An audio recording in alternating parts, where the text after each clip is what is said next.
Wait, you have a TV? No. I just like to read the TV guide. Read the TV guide. You don't need a TV. Television addict!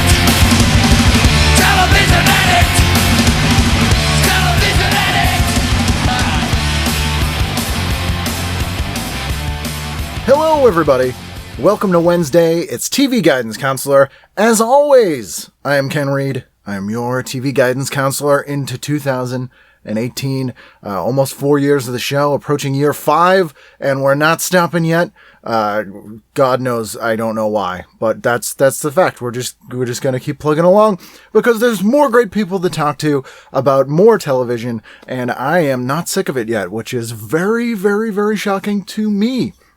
And one of the reasons I'm not sick of the show yet is because I get to talk to great people like my guest today is writer, actor, voiceover artist, Obehi Janice. Obehi is amazing. Really smart, really funny, really interesting, incredibly talented. I've met her doing Literary Deathmatch, which is a cool show if you never checked it out. I was a guest judge on that show. And then we did Chris Duffy's You're the Expert show a few times, which, again, is one of my favorite shows I get to appear on. I get to talk about weird animals and science. And if you haven't heard me on that show, check out You're the Expert. It is one of my favorite things I get to do. Now, on to my favorite thing I get to do, which is TV Guidance Counselor. So please sit back, relax, and enjoy today's episode of TV Guidance Counselor with my guest, Obehi Janice. TV is my friend, and it has been always there for me in time of need.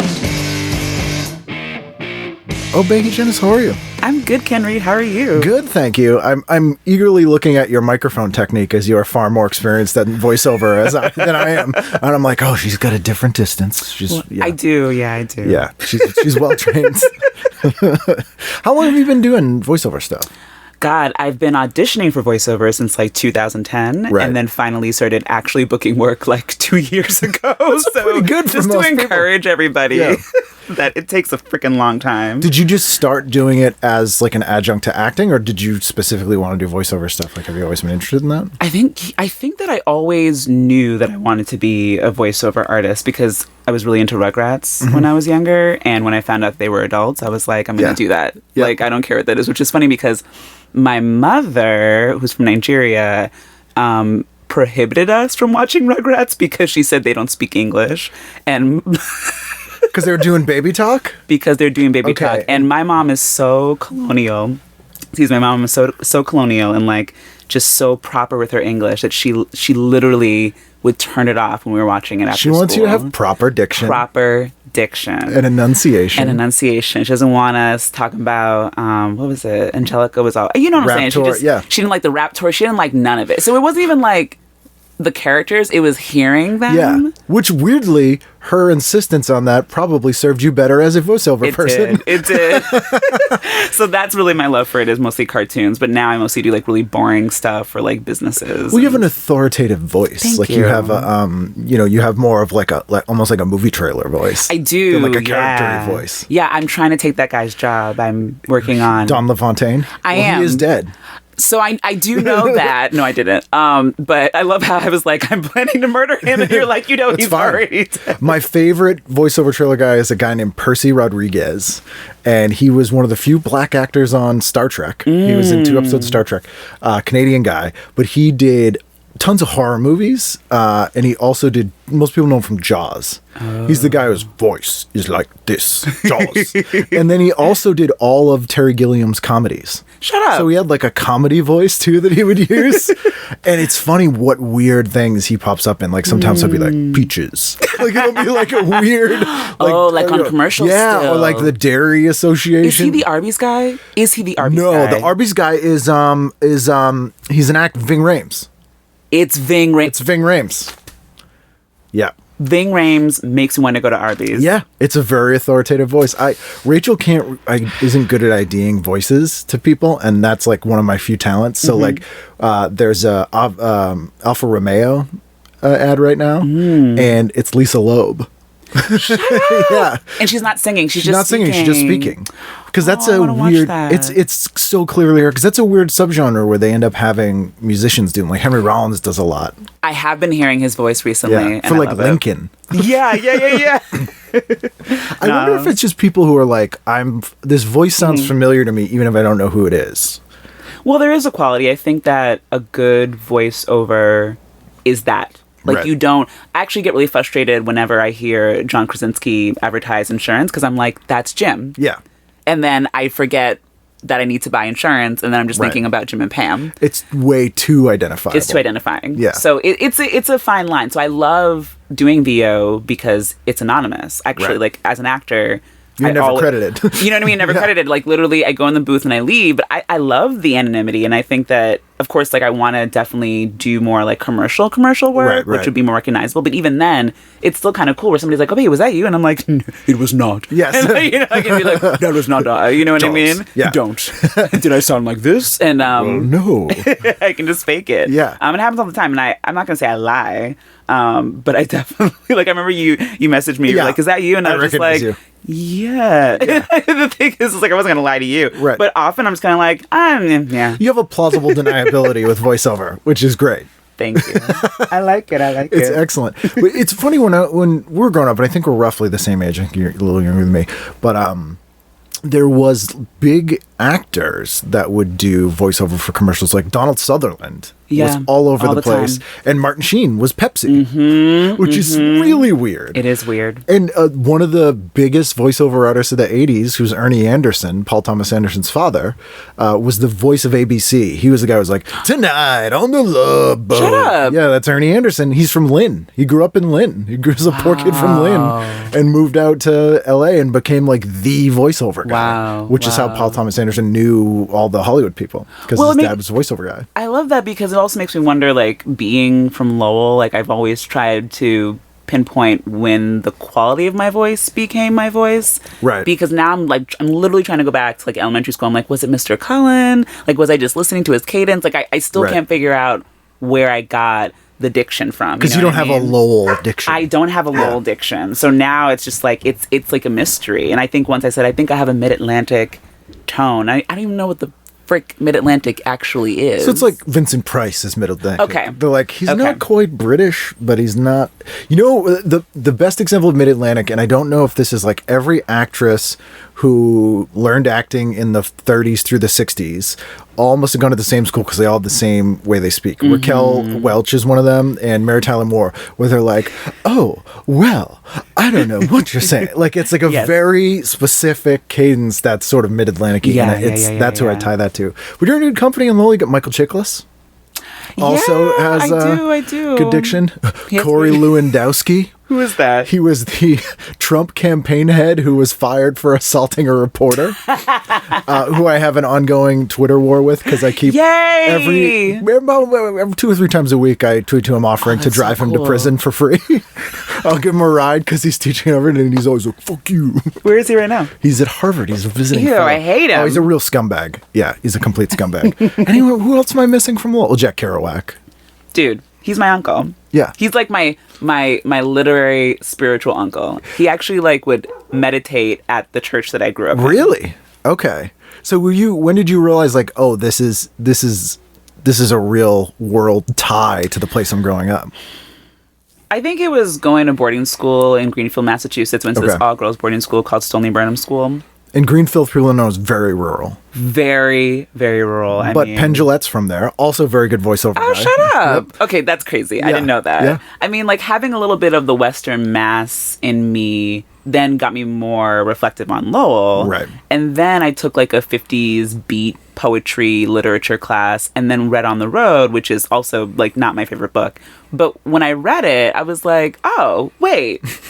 Oh, that street. This makes sense, you know. And then I read a couple other things and the way and even like the way that he wrote. And I know that he really trained like in what do you call it, stream of consciousness Yeah, writing, the whatever they automatic call it. writing and- yeah. Exactly. Like, but there is something so Lowell about it. And then Yeah. it hit me. I was like, no, this is where I'm from. Like, this Yeah. makes sense. And again, like.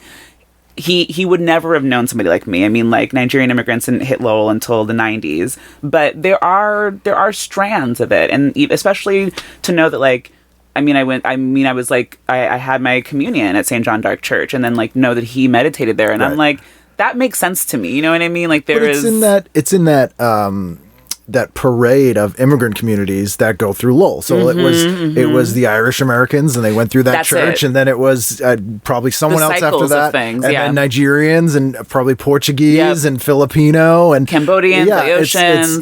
It's so, a pretty steady flow, and even when you feel like you have a handle on like, oh, now all of the people have immigrated. No, there's like another wave of like cool. I didn't even know that was through. a country. Like it's exactly right. Yeah, it's funny too that Lowell is still that, because people don't know Lowell's about 30 miles north of Boston. Yep. Probably it was the textile center of the United States for many years, for better or worse. There was a lot of child labor. I mean, that book Liddy. To this day. Horrifying. There's a scene where a young white girl, she is swinging from the machine by her long hair. Yep. And like is scalped by the machine. It's basically The Jungle, the book The Jungle, but instead of meat, it's like shirts. You know what I mean? It's like young girls and textiles, and it's awful and really sad. And they pitch it to middle school teachers as like fancy, sweet YA. And I'm like, it's not. It's just like Little Women. Is anybody else like crying right now watching, like reading this? This girl's head was ripped off. Ripped off. But it was one of those cities where they were like, yeah, bring the immigrants here. We'll work them. So that's why that sort of set up the infrastructure to welcome and sort of blend people into the Massachusetts society. I mean, it's unabashedly working class. Like, Lowell is working class. Yeah. And when I'm there, I feel really comfortable. And it kind of freaks me out, actually. Why does it freak? Because you just don't feel like it's an identity thing? It's like, you know how you think about, like, okay, where am I going to buy a house, settle, and do all these things? Then, like, it's that sense of permanence. And I think I'm such a transient person. Okay. That when I'm home, I'm like, I'm feeling great. And I don't like that? And I don't like that. Okay. And I think it's a tension that I feel, which is I'm able to solve it by visiting often. So, like, I'm in Lowell. Like, right now I'm there because I'm heading to New York. Right. But, like, usually I see my mom at least every 2 weeks. Okay. Which is a lot. I mean, I know people, in terms of like visiting your hometown. And I think as a writer, I just need that. Like, I need to recharge your roots. I need to recharge my roots. So that's why I'm there all the time. It's interesting because, like, I too am one of those people that in the town I grew up in, Melrose, it was just kind of like, what a crap little boring suburb. And I was always going into the city, and I was like, as soon as I'm college age, I'm out of here. And I moved to London and all this stuff. And now I live 1.5 miles from where I grew up. Yep. And it's weird. And I feel like weirdly guilty about it. Like it's embarrassing. But at the same time, I'm like, but and that's the thing. So, I mean, I know I'll be back. And that's what's so cool about it.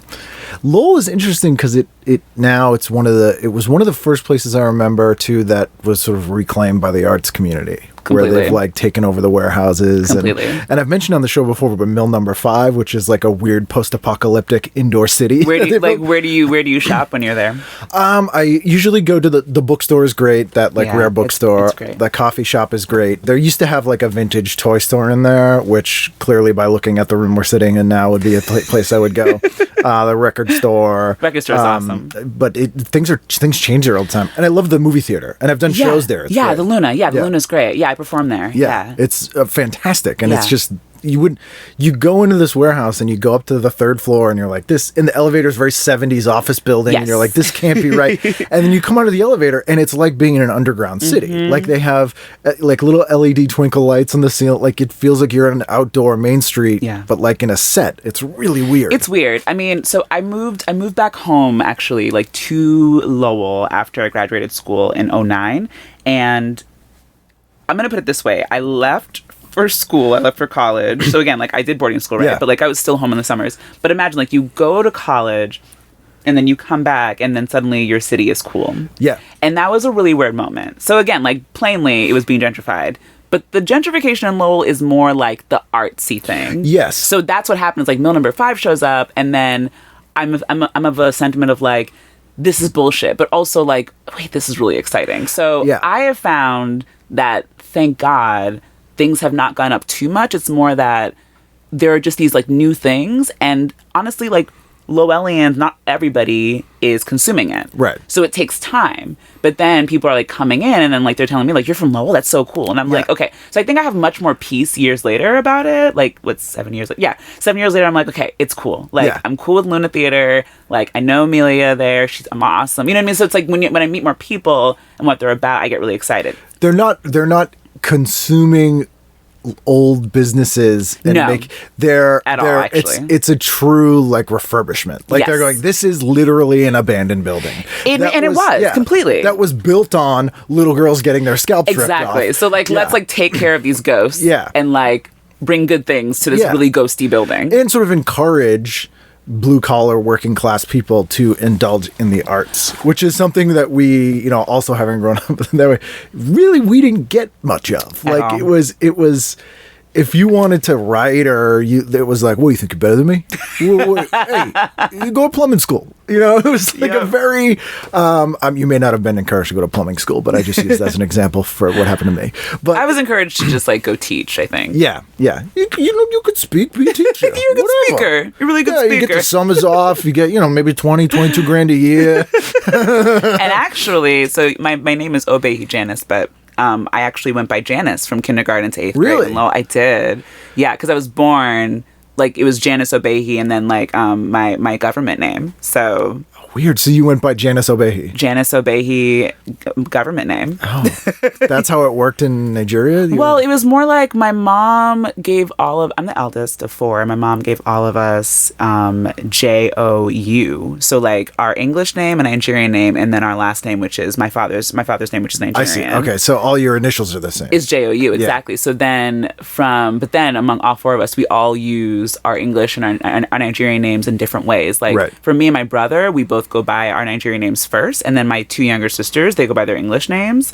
But it is interesting also because, I mean, there are people that I could see on the street tomorrow and they'd be like, hey, Janice. I'm like, hey. So like it was important for me, like when I was making a stage name or whatever, to just like keep my 2 names together. Right. Because Janice is important to me. Like it's essentially my homage to Lowell. It's my identity. That's my way of being like, I grew up as Janice and like... But the 2 older siblings, do you feel more tied to your Nigerian roots than your younger? I think it's just like what's weird about names I'm feeling like is it almost felt like what caught on better. Right. So like my brother, some people, call him Jeffrey and then some people call him Offrey.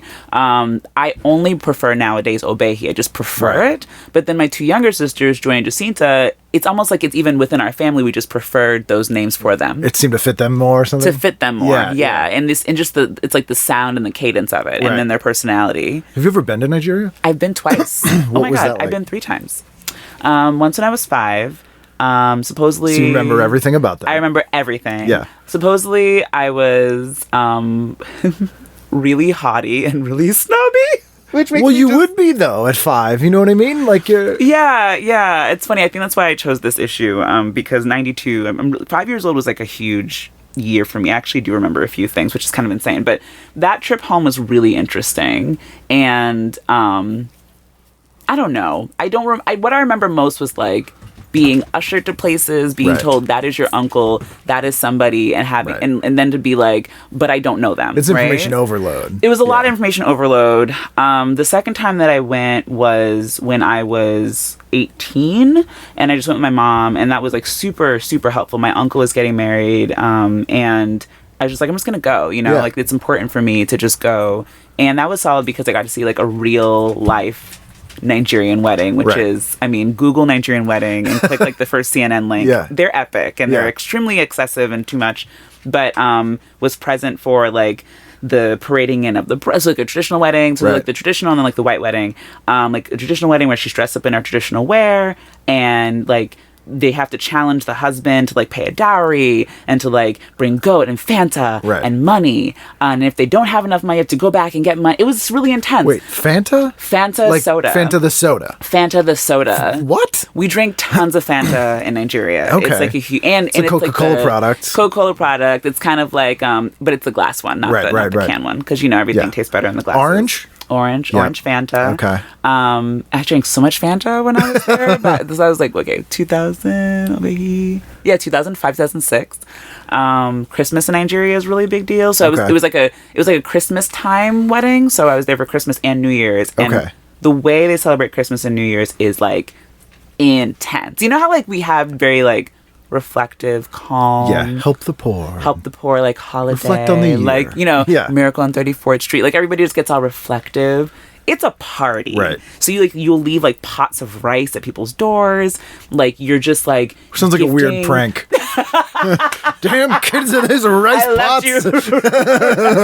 Jollof rice. Get ready. Where's your father? He's eating the rice. He's eating the rice. No, don't eat it. Don't eat the jollof. Called in sick for work. So that was a solid trip, and then I took a personal trip in 2013 to go hang with a friend of mine who's a filmmaker there, and she also runs like a nonprofit. Oh, cool. That's that essentially does public art projects with Nigerian youth, and that was more difficult because honestly, like all my family back home is very poor. Right. We have no inherited wealth or anything, and my parents are divorced, so I no longer I haven't talked to my dad in years. So it's like it was really more of like just like kind of like a super secret like Obehi being artsy like trip. You don't want anyone to know. Nobody know because again like I don't have anybody, and then I was even warned not to take the bus to our village in Benin City, near Benin City, because the buses catch on fire. So it was a very much like I had to stay near the city. You were less protected. I was like less protected, so I had to do things that would keep me the most protected, you know, and that's hard. So I'm trying to go again, even though it's super crazy there. Yeah. But I'm trying to go again because I'm feeling like I really just want to get better at figuring it out, if that makes sense. Because I was born here, but I know that, like, I mean, honestly, all my family is there. Right. You're first generation American, and I think that that's a struggle that everyone I know whose parents are immigrants has in a lot of ways, and it's easier for people when the country is Ireland or Italy, but I imagine a country that's less stable's not the word I want to say, but less welcoming. The transition from growing up here to going to your home country much less welcome is much more difficult. It is, and I think what's interesting is because I love when people are kind of like, oh, you're Nigerian, do you know blank? And I'm like, okay, Nigeria is a very big country, and there are many tribes, and and I try to now explain to people really the reality of not every family. For example, like, my family can't afford to go to Nigeria on Christmas. Right. Like, there's a reason for that. We don't have a house there. Right. My uncle and his wife and his 2 kids just got a 2-bedroom apartment. They were living in a 1-room apartment in a ghetto. Yeah. And I wasn't allowed to sleep over in 2013. Like, I was told to, like, go back to my friend's house. Yeah. Because there was no room for me. So it's like, it's hard. So I'm trying to get better at just, like, dealing with that truth and just, like, going back, seeing what it's like, greeting family, fellowshipping, and then coming back. It's interesting seeing, and we'll get to the guide in a minute here, but this fascinated me, but like seeing poverty in other countries and realizing that even if you grow up with no money here, and being poor sucks, it's easier to have a better quality of life with less money in the United States than it is in other countries. It just is. It's not great, and it's not. But when you compare it, it's almost like stepping into the past. Yeah, it's almost like when you see pictures of like the Great Depression or something. And it really does shake you up, where you're like, oh, this is very different. Yep. This is very different. Completely. Did you watching TV and you're over there and consume any Nigerian media? Oh God. So I mean, I don't know how big your audience is from Nigeria, but I do get some in Africa. I do get some. I believe it. They're not going to like this, but I do not like Nollywood films. I think it's because I am a product of American television. Right. I mean, I learned my ABCs watching Sesame Street. I learned my manners from Barney. Like, I don't. When you put a Nollywood film, and do you know much about Nollywood? I don't know anything about Nollywood. Okay. So Nollywood, depending on who you ask, is actually like either right under Bollywood and then it's Hollywood. So it's I think it's either like Nollywood, Bollywood, Hollywood in terms of the. I know it's hard to describe because like we're a richer country, but like in terms of influence and like power, Nollywood's a big freaking deal. In terms of like hits, let's say. There we go. They have more eyes see those things. It may not make as much money. Exactly. Exactly. So Nollywood films are just essentially really dramatic soaps. Okay. That the Korean soap operas. Exactly. That can go on for like 2 or 3 hours. And musical? So that's the thing, they're never musical. Okay. They're very either super comedic or super serious. Is it a very slapsticky kind of comedy? Ooh, depends. Or is it verbal? Okay. That's a great question. It is verbal. Okay. And I think that's something that when I even do, like the few times that I do stand up, I'm so aware, I'm like, I do come from a tradition because Nigerians, I'll say like, I often feel like I have an influence from Fela Kuti because when he, in between playing saxophone, like sleeping with all these women and like singing and whatever he was doing, because he's a legend, he was telling jokes, like, so the way that he was like talking down the Nigerian government was like in this kind of like, I'm talking at you. And it hits me that that's a verbal. Yeah. It's like a roast. It's a roasting that we're really good at. It's always interesting to see because cultures almost always go one or the other. So like local Hong Kong comedy is very slapstick. Wow. And it's really dumb.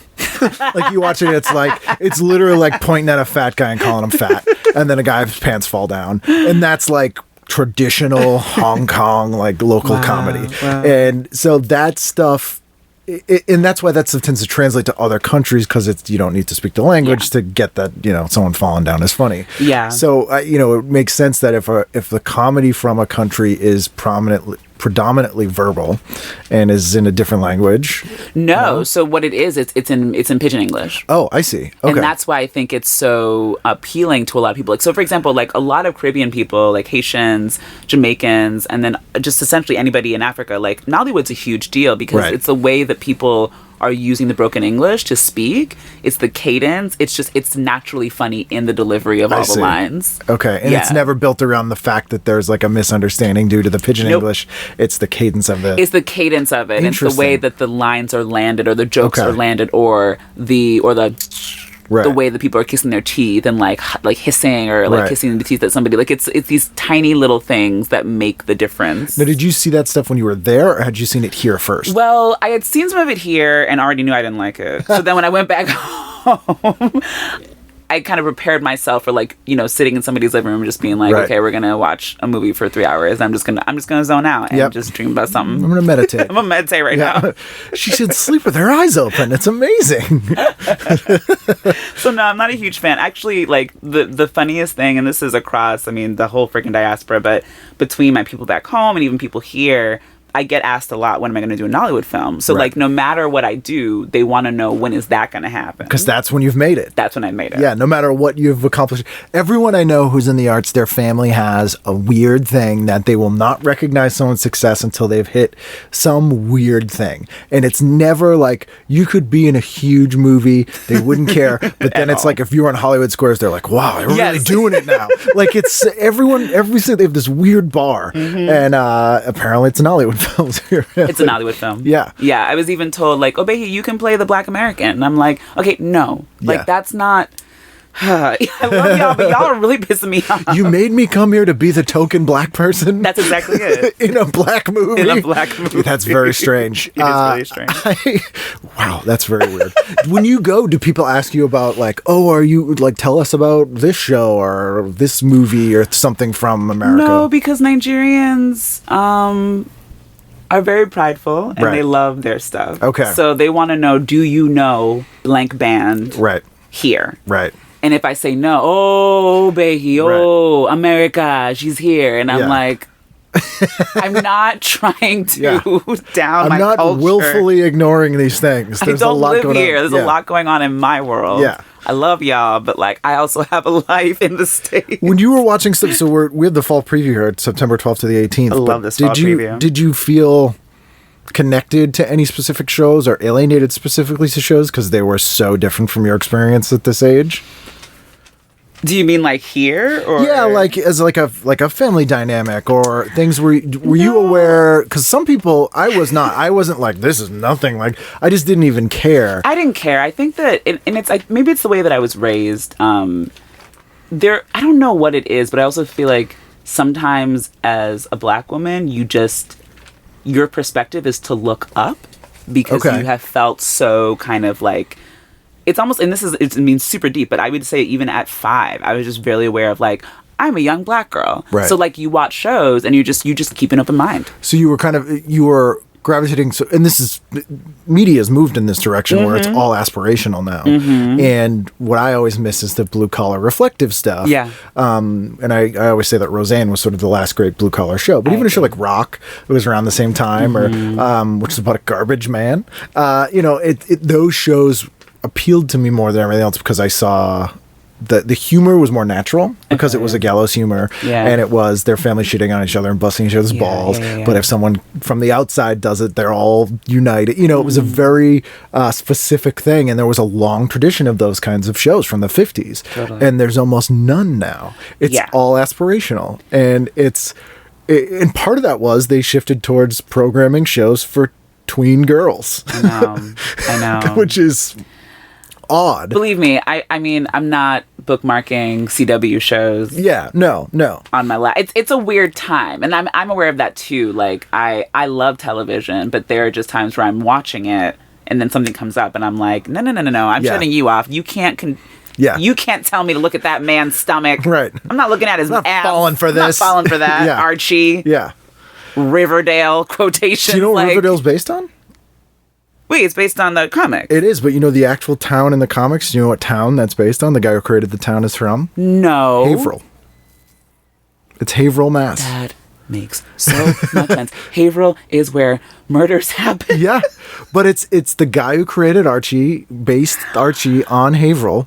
It's Haverhill. Oh my God, I'm so scared right now. That's why it gives me a weird vibe. I got a weird juju vibe from that one show. or two towns over from Lowell.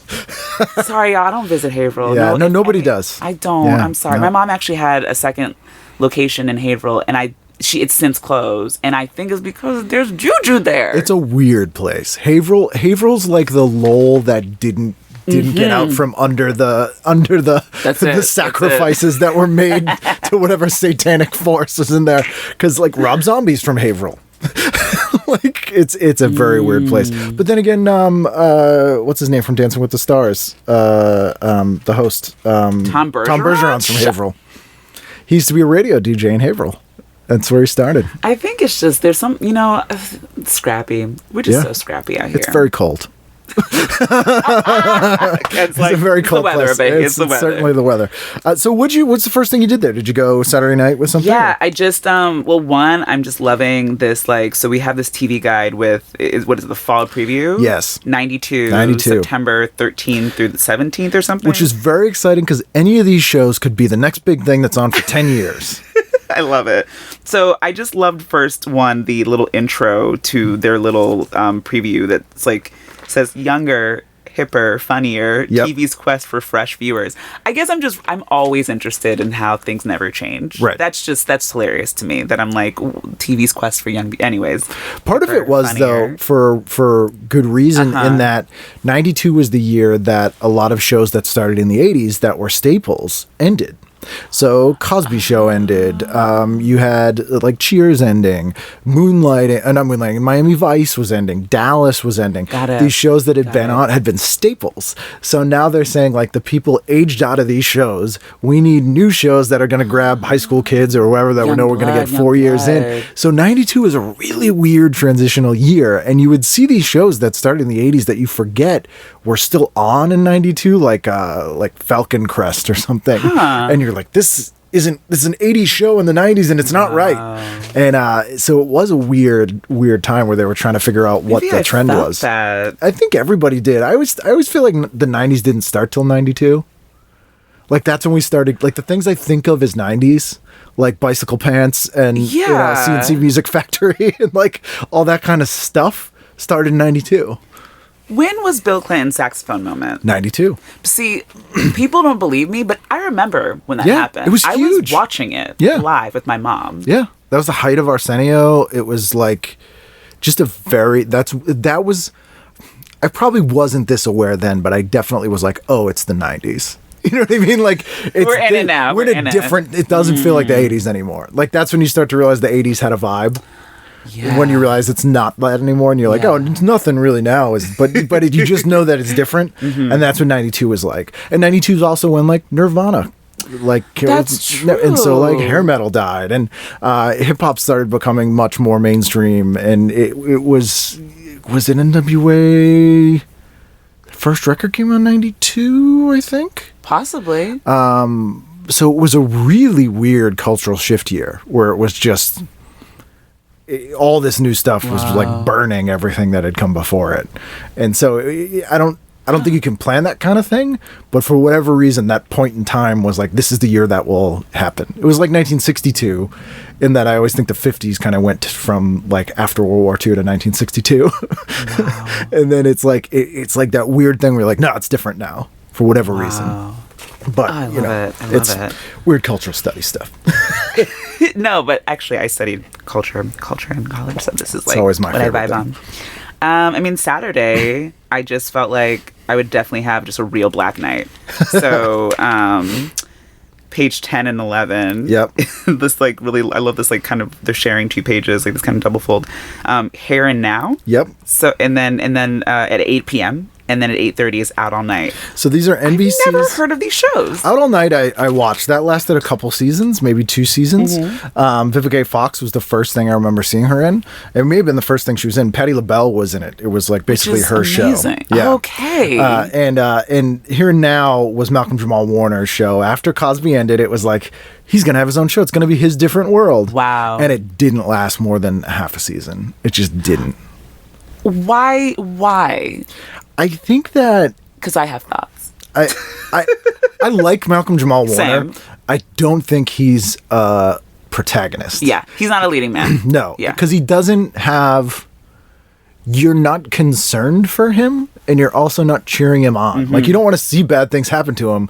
He's just he's hard to invest in for some reason. Whereas like Lisa Bonet, partly because she's just a magnetic actress, but also Completely. probably because she's a woman too, where you like, oh, she's going to college, and What's gonna I'm happen to worried her? for it. Yeah, and for whatever reason, Malcolm Warner, you're like, he'll be fine. Yeah, he'll be completely fine. And it's just, there's no drama there, even though it's a comedy. Yeah, I just remember like seeing Malcolm Jamal Warner at the Huntington Theater Company. He was here doing Yep. Guess Who's Coming to Dinner? Yep, with Julia Duffy, who I had on the show. Okay, cool. And honestly, it was a pretty solid production. Let me Yeah. say it was solid. But their opening night party, I think he had just broken up with Regina King. I mean, Yeah. how do you lose Regina King? And this will never leave my mind to this day. She was on 227, right, Regina King? Oh, I possibly. think she was the daughter on 227.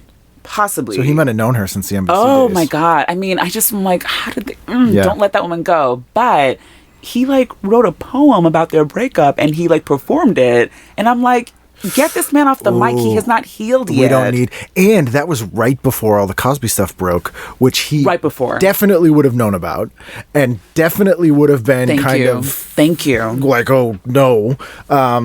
Because that's like Kieran Knight, your dad did that stuff, and you kind of know, and you wouldn't want... So I bet he had a whole lot I of think there's stuff a lot going on. Yeah. I could feel it. And I was just like, girl, Yeah. you know, I was just like, girl, look at he's having a breakdown. Theo's You're having a breakdown. problem. Get him. Someone shoot a dart Somebody in his neck. help Put him him. out. He passed out. Everybody. I must You be know? drinking. Yeah. Oh, Theo. It's funny because TV Guide has pegged this show to be huge.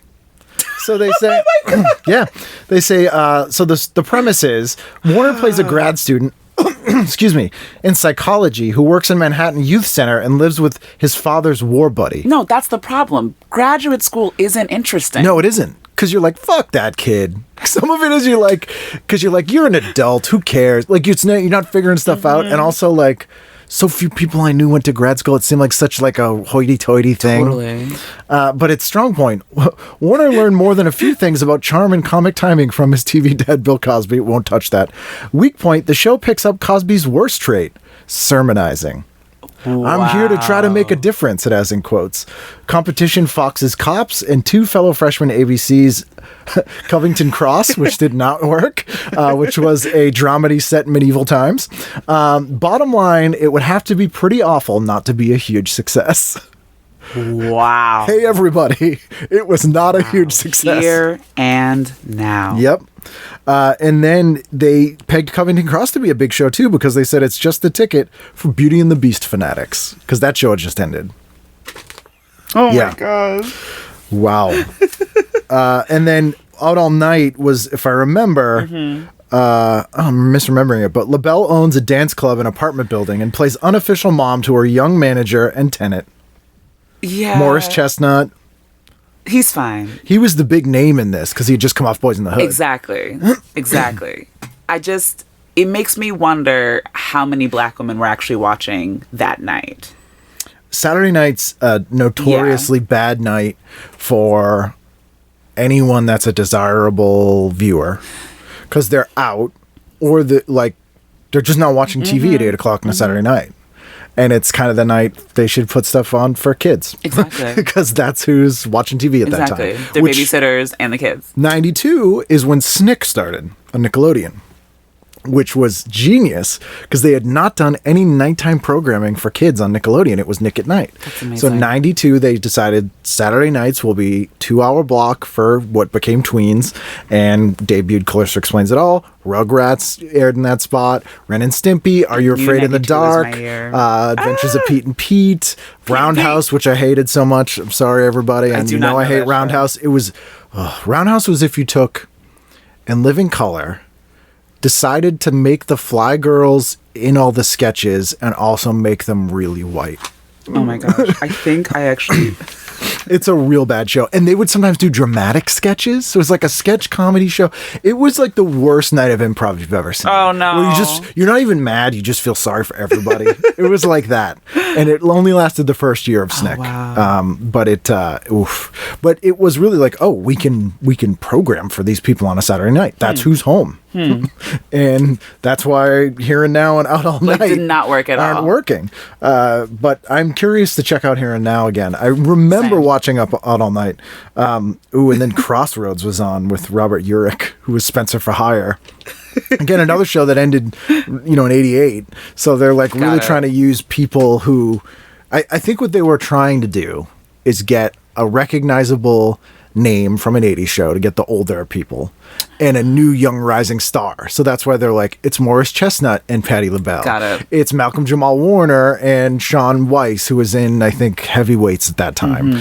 We got Robert Urich and this hot young thing, Dalton James. Who's he? I don't know. I don't know who he He's is. like the kid. So the premise of this show is Urich, best known as Spencer, returns to TV as a New York prosecutor who tries to save his bad seed of a son from a life of crime. The cure? Taking the boy on a motorcycle trip across America. No, writers, no. Wow, that sounds bad. It's really bad. Bottom line, it wants to be Highway to Heaven, but the draggy action sometimes resembles a slow road to bedtime. TV Guy is mean. It gets pretty snarky, although I bet that show was terrible. Highway to Heaven had just ended too, and that was a huge hit. There always has to be a God show on. Yes. There was Highway to Heaven, and then we had Touched by an Angel. Great show. Early Edition, if you remember that one. This guy, newspaper? He got a newspaper from God every day. Great show. And it was the newspaper Kyle for Chandler? tomorrow. Yeah. Great show. And then Wait, but did God give him the newspaper? Mm-hmm. Okay, Yeah. That's what my understanding. That's what I was told by the adults. Yeah, that it was Jesus. pretty explicitly that. Okay, good. There's always a show like that on. Wow. I don't know if there is now. There has to be. Well, I think right now what's happening is we have The Good Doctor, which is surprising. Okay. I don't know how they... Is it good? I get really weird about autism as magic. I don't want non-autistic actors playing autism. Yeah. It bothers me. I just don't like them. They use it as it's magic. I know. It's always the magic. They It's do, like, yeah. and they put a graphic above his head Yeah. when he's doing the magic thinking, and I'm like, no, it's Yeah. not magic. He is autistic. Yeah. Is The Good Doctor good? Is The Good Doctor good? I am happy that Daniel Day Kim, went in on this concept because it's a Korean show. Right. And the fact that CBS screwed him and then he was able to screw them back and be like, I try to give y'all some money. Yeah, but Someone take it to no. ABC. Yeah. That is my joy. Right. But no, I cannot sit through The Good Doctor. Yeah, it's hard for me. Yeah. There's always a doctor show on. Yeah. There's never been a year where we haven't had a hospital or doctor show. True. God show, it's the Kevin show thing. The Kevin probably saves the world thing. It's about to hit or it's already... Okay. I don't know that show. Well, okay. Kimberly Herbert plays one of God's angels. So she's I see. the magical Negro. Yep. The thing is, Cristela Alonso, actually, I hope I got her name right. I don't know Yeah. Cristela. She was in the pilot. And she had that sitcom, Christella, for one season. For a little bit, yeah. And she got fired from after recast. the pilot, and she got recast, and she had a semi-snarky, but just real, realistic tweet being like, it's all good. Yeah. Like, I think you can even, when you, because the pilot's still on YouTube, when you watch the pilot, you can tell that she is, like, not having fun. Right. But that, what's his name? Ritter. Oh, Josh Ritter? Thank you. Yep. Josh Ritter, he's just playing this white dude. He's living his life, being told that, like, God is like, get your life together, stop being mediocre. But it's just, I watch it and I'm like, so does middle America really need this? Like, I guess I'm confused about who it's trying to reach. It's, what's interesting is I wonder part of the reason. So I never really liked Highway to Heaven. They had some couple of great episodes. I didn't like it either. The best episodes Michael Landon directed, and they're the Halloween episodes, and they're funny and weird. Like there's my favorite one is called I Was a Middle-Aged Werewolf, because he's in the movie I Was a Teenage Werewolf, and this kid has like an abusive home life, and Michael Landon takes him out trick-or-treating. Wow. And it's a great it's a episode I always recommend to people to watch at Halloween, because it captures the atmosphere of Halloween and being that age, and it's winking and knowing and just really good. And because I like that episode so much, I've tried to watch other episodes, and I always just call it a deathbed confession show, because that's all it is. It's like, this guy's horrible and he's a land developer. It's always land developers or the Special Olympics. It's like a land developer's trying to just ruin the Special Olympics every episode. And then at his deathbed, he's like, I was wrong. And it's preachy, but it's made to be that. But there are a lot of episodes that are just kind of like, be a better person, which we need. We need Be a Better Person shows. True. Like The Twilight Zone. True. Which did it with a sort of horrifying allegory. But, you have Highway to Heaven, you have episodes I've seen of Touched by an Angel even, which are like The Twilight Zone without the horror. Let's talk about that, though. Touched by an Angel is just really, really like... I mean, when I say spiritual, I mean, I finished watching it, and I'm kind of freaking out. Yeah, yeah. Like, Della Reese, like, scared me. Yeah. As a young black woman. She has weight. Like, I don't mean that as a joke. No, say it, though. She literally enters the screen, and she's just like, that's Della Reese. Yeah. Like, she's gonna kill you, and she's an angel. Yeah. Like, that freaks me out. She's powerful. Like, you don't mess with her. Don't mess with her. And has a weight. Yeah, and it's those shows, I feel like as we've moved towards this very bifurcated us versus them thing, which I have a whole other theory about how national televised sports is what made our country much more divided. But someone smarter than me can really, the timeline works perfectly. Totally. But you have people that go, I don't want a spiritual show. I want a channel that's just preaching all the time. Or I want this very specific version of whatever my religion is thing. 700 Club. Yeah, I don't which is want. Just painful. I don't want just a general. Hey, don't be an asshole to people. Which is there's so many shows. So it's like, when does somebody want doctrine? When does somebody want like fluffy moral stuff? Yeah, they want wrath. Like they want the show just to not go, hey, be a good person. They want it to go, be a good person and punish those people. Yeah, hell, fire. And it's that's weird. real. And that was really always weird. There, but it was not national. It was in pockets. It was more of a local TV thing. You'd have a local TV preacher or regional. Yeah. And when that went national is when we stopped seeing these sort of sweeter shows. Got it. To me, I mean, maybe complete it makes so garbage. much sense, Ken. But it does. It's weird. The shows that kind of replaced those in a lot of ways were aimed at teenage girls. So you end up with Buffy the Vampire Slayer, which is a show that a lot of people learn those sort of lessons the Twilight Zone taught. Yeah.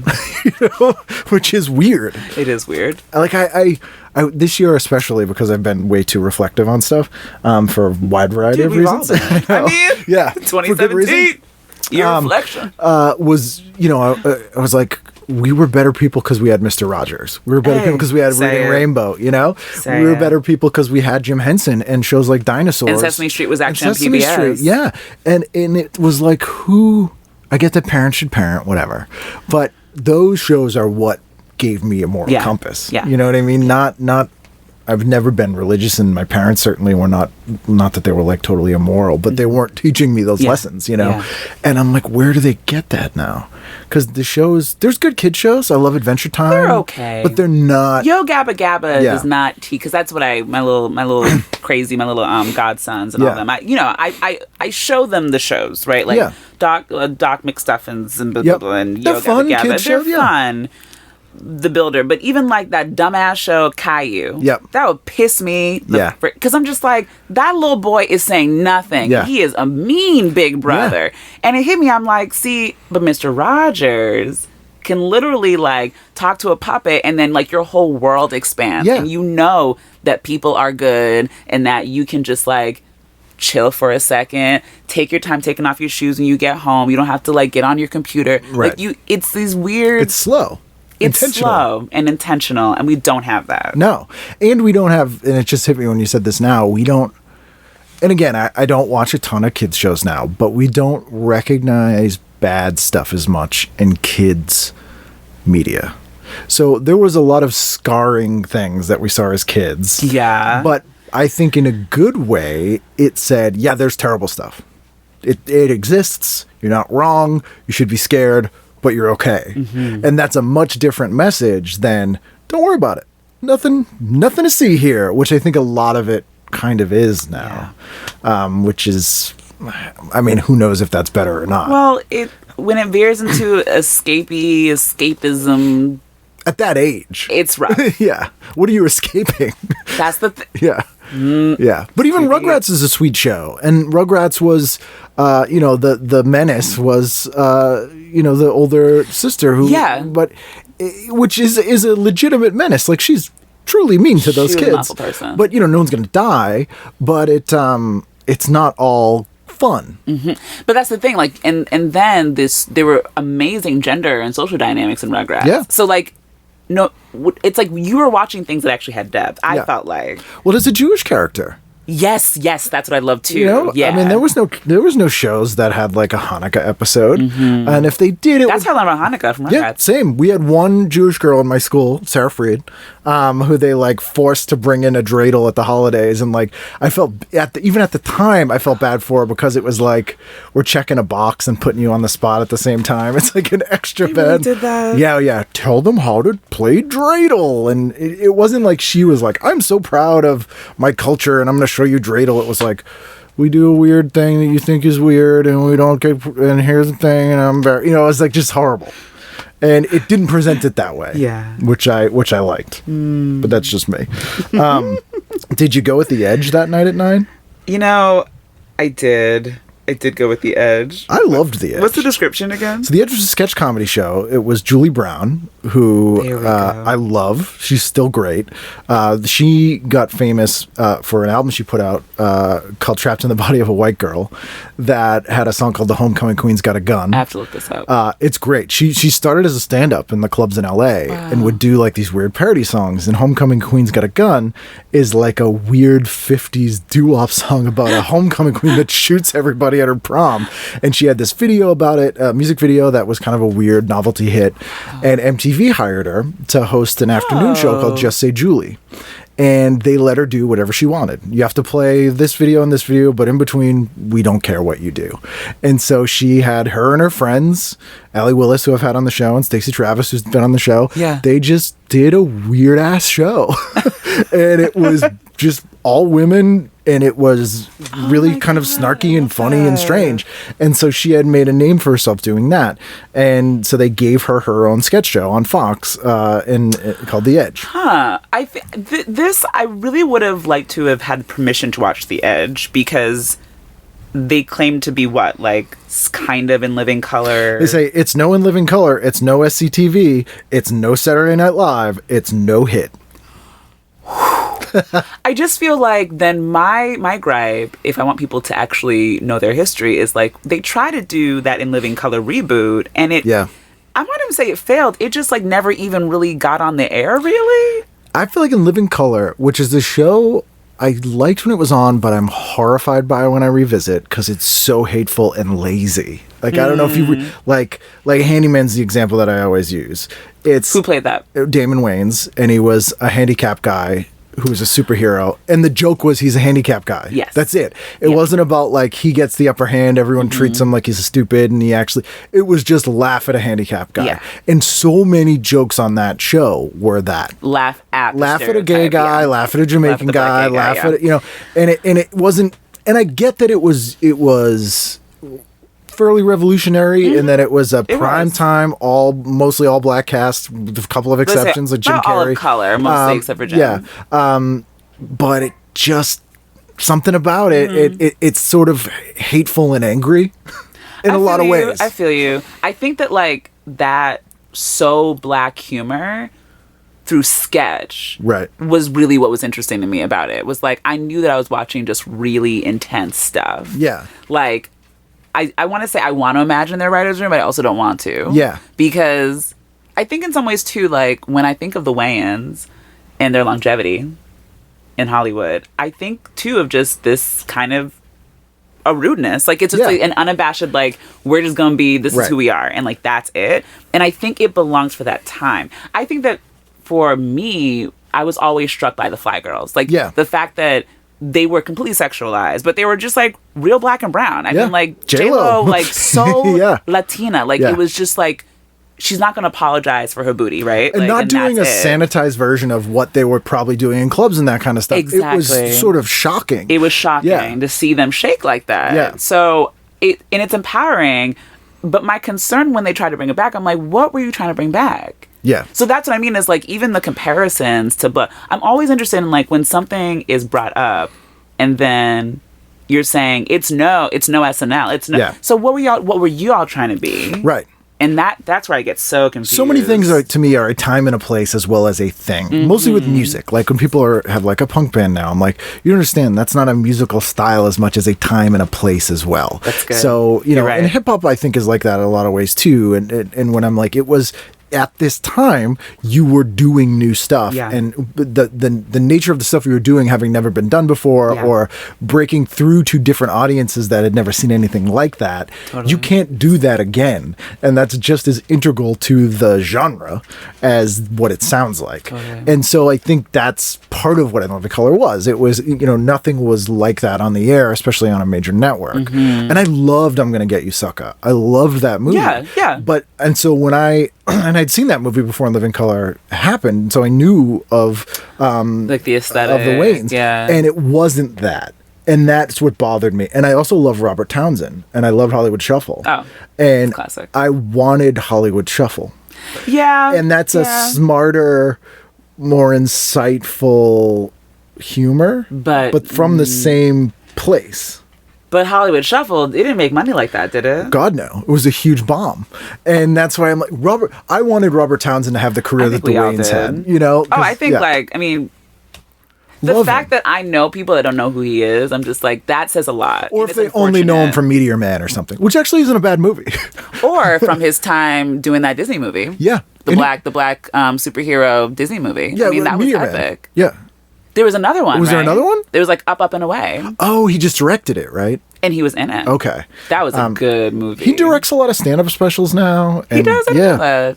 He directs a lot, but like he should have made movies. Like I wanted more Robert Townsend movies. Yeah. And there's another guy, it's Robert Townsend and the guy who did Tales from the Hood, whose name I'm forgetting. He also did Fear of a Black Hat. If you ever saw that, it came out around the same year as CB4. Rusty Cundiff. Ooh. And he was really funny and this interesting, weird sort of black comedic voice. Yeah. And CB4 came out, which was okay. Same time as Fear of a Black Hat, killed it. No one cared about Fear of a Black Hat. He made this horror anthology movie called Tales from the Hood, which was basically The Twilight Zone. And amazing. And then kind of just went into doing TV, directing TV. Yeah. And it's like, but you... And I wonder if there's a story behind any, like a conspiracy theorist in me is like, who wouldn't you play ball with? Or, what compromise wouldn't you make? We now know that stuff is real. Yeah. I mean, let's be honest. For sure. Yeah. So it, a lot of it's revisionist when I look back at A Living Color, but it just, part of the reason it doesn't work you can't bring it back can't. is the same reason you can't watch it and enjoy it Yep, still. that's true. It's cringy. And all sketch comedy shows are cringy at Yes, places, it but is. some, SCTV isn't. I can watch that any day. I still watch it all the time. It's still funny. There's nothing where I'm like, ugh. Mm-hmm. But part of it is they're not making like cultural references. They're not like, I'm Mike Tyson or like... Who created that? It was all people from Second City, and it was Martin Short and Catherine O'Hara and Eugene Levy and John Candy. It was just amazing. Wow. Andrea Martin. How many seasons? That's a weird show. So they did 5 seasons as a half-hour show from 75 to 80. Then the show was canceled. Then NBC was trying to replace SNL when Lorne Michaels had left. So they basically enticed SCTV to reconvene 2 years after they'd stopped doing the show. Harold Ramis was in the original cast, but was not in the new one because he had moved on to making movies. And they brought it back as a thing called SCTV Network 90. And it was now a 90-minute show with a musical guest on Friday nights on NBC. And NBC's goal was, we'll cancel SNL and we'll shift this to Friday. It's a Saturday, and then we'll be good. They tried to replace SNL with 3 or 4 different shows. Wow. One of which was also a Jay Leno sketch show that is horrible. Oh, I can only imagine. So then it did 4 seasons as Network 90 and then got canceled. And then they did a co-season with a thing called Super Channel in Canada and Cinemax for 1 season. That's really great and weird. And I love that show. Yeah. So I don't like the name of it. SCTV? I don't like Network 90. Yeah. I don't like that name. Yeah, it was bad. Because they were like, well, it's a 90-minute show and it's different from the 31. And it was but it's really funny. They did an episode of that just shitting on Saturday Night Live. And they basically did an SNL episode and they called it Thursday Night Live. And they're playing like ridiculous. Oh, it's so funny. And it's vicious, but funny and really well observed. That's the thing that I think is different in that they have an affinity for it that's clear, which is why they're so mad.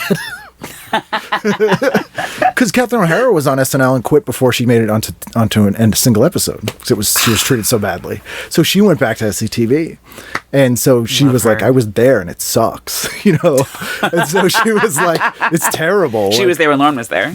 No, she was supposed. So when Lauren left, they brought in like Gilbert Gottfried and all these people, and then that lasted less than a season. They fired the person running the show. They brought in the head of the sports programming, Dick Ebersol, and he basically said, just hire everyone from SCTV. Just hire all of SCTV. And they were like, no. And so Catherine O'Hara got it, but then he went, this is hilarious, he went to watch a college sketch comedy group in, I want to say Minneapolis or something, and said, yeah, hire that whole group. And that was Julia Louis-Dreyfus. No. Her husband now, she's still married to. Yeah, he was on the show. And 2 or 3 other people that they just college kids. They literally plucked these college kids out of a sketch group. Amazing. And they're the new cast of SNL. That's amazing. And that was, and Eddie Murphy, who was 19. Yeah, he was so young. It's nuts. But yeah, SNL's like my baseball. I could talk stats about SNL all day. I love it. But The Edge was hit or miss. Jennifer Aniston was on it, pre-Friends. I saw that. It's where, are you a Mr. Show fan at all? No. Well, Tom Kenny, who's SpongeBob SquarePants, and Jill Talley, his wife now, they met as cast members on The Edge. And Tom Kenny was a Boston comic. He started as a stand-up here. Sorry, I'm saying all because of I just love SpongeBob. Yeah. That's adorable. It's an institution. What else you got? Anything else on Saturday? Or? Nothing on Saturday. I mean, Sunday, I got Secret Service on page 18. Secret Service. Really, because, I mean, I could have chosen a different life if I had actually used my degree.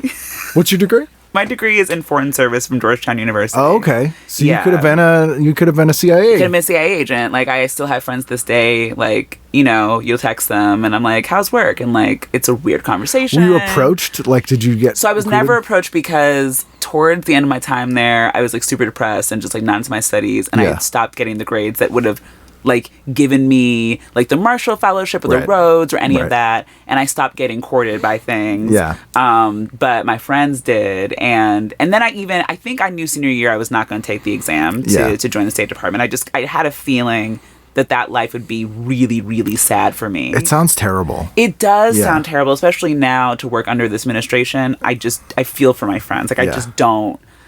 I don't know what it's like, and I don't want to know what it's like. I hope they have. I hope they're safe too. I hope they're really safe. Well, I hope they can stage a coup.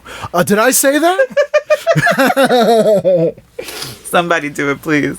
That Secret Service show, I just don't get it. So this was in the genre, and this show did not last very long, but Unsolved Mysteries was very popular. Larry, be quiet. Larry likes me. Larry does like you, and Larry's impossibly cute, and he's the new puppy, everybody, and he has this little like toddler like stamp his foot and whine thing. But Unsolved Mysteries was very popular, and then they started doing Rescue 911. Okay. Which the premise of these shows was reenactments. So Rescue 911 was brilliant because 911 calls are public. They're public domain. Shut up. So you can do whatever you want with a 911 call. So they got for free 911 calls and then just reenacted them. And they're horribly done, and it's not intentionally funny, but it's hilarious. And William Shatner hosted it, and it was a huge runaway hit and a cheap show. Oh yeah, I watched it just religiously. And it was so cheap. And so then they were like, this format's perfect. So they started trying to do other shows in that format. So they did one called Top Cops that was using like radio calls from real cops. They did one called Real Stories of the Highway Patrol. So none of them So is this before what we call now reality TV? Were they calling that reality TV? What were they calling it? They were just calling it like a docudrama. Okay. And again, 92, first season of The Real World. Which is what started reality TV. There were reality TV before that. Yep. That was what birthed what we have now, single-handedly. We had American Family on PBS in the 70s and a few things here, but those were not that. Real World was and they set the format and everything. So that was 92. Okay. So that was it was bubbling up. Yeah. And so this is dramatized stories based on actual cases of the agents who protect presidents and hunt down assassins, smugglers, and mobsters. And it just didn't work. It just didn't work. And there's a couple I forgot about here because they say last season ABC tried FBI, The Untold Stories. It flopped. Now NBC tries Secret Service. What's next? Tales from the Office of Personnel Management? What time was Secret Service on? 7 to 8 p.m. on NBC on Sunday nights. Yeah. Against 60 Minutes. So the next page, they're talking about what show is on the next page? Great Scott. Okay. And then they've given shade to 60 Minutes. I do not understand the shade. They're like CBS's dreaded 60 Minutes. Because 60 Minutes was old people. 60 Minutes was on TV for 30 years. CBS was the old people network, and in 92 it was a little bit of like, let's burn down what's going on, like burn down the institutions. Yeah, let's do it. And 60 Minutes was the institution on and TV. Andy Rooney, he was on it at that time. Yeah. So did they not know he was going to live forever? They just didn't. Andy Rooney, Andy Rooney. If you haven't seen Andy Rooney, everybody, he was just a complaining old man. He goes, you go to the store. It was like the worst stand-up act. He is the worst. Well, Jimmy Tingle, Cambridge Russell and Jimmy Tingle, they did a thing called 60 Minutes 2, which was... Yes, I remember that. He was the Andy Rooney. They hired him to do the weekly commentary. Makes so much sense. Jimmy would be so great at that. And he did it for a year, and then the show got canceled. Yeah. So they say in an effort not to compete against 60 Minutes, Fox is going after the young audience. NBC gave up when it canceled Erie, Indiana, which was a great show. Great show. Oh my God. This and the other two things that it was competing against was Life Goes On and Secret Service. Yeah. Great Scott was a show that starred Tobey Maguire, and it was basically the secret life of Walter Mitty. It was a kid who has a huge fantasy life. It wasn't bad, but it wasn't great. Ben Stiller show is also on. Ben Stiller show. So I never watched it because I just knew I wasn't allowed. And I don't think I really got into Ben Stiller until... you know what you're trying to say? Until Zoolander. Yeah, it's a funny show. Like he was also an SNL cast member for less than a season in '86. And so was Damon Wayans. Shut up. Yep, Damon Wayans, there's a famous story about when he got himself fired. And SNL for years was the writer's show. If you messed up, if you improv'd, if you changed anything, if you misdelivered, you were gone. Okay. And which is crazy for people to hear because you have stupid Jimmy Fallon laughing at himself all the time. But Damon Wayans was on. Mm-hmm. He was a featured player. Mm-hmm. He never really got in many sketches because people wouldn't write for him for whatever reason. And so he had a small part in a sketch. He's like a one-line cop and decides to play it flamboyantly gay. Like just huge, like, and the quote by the head writer of the show goes, "You're watching him fire himself." And he was fired the next day after half a season. And it was the first season Lorne Michaels came back in 85. Oh my goodness. And a couple characters he did kind of bring over to the Money guy. He did that on SNL first and then brought it over to Living Color. And then they did a movie, which is not a good movie.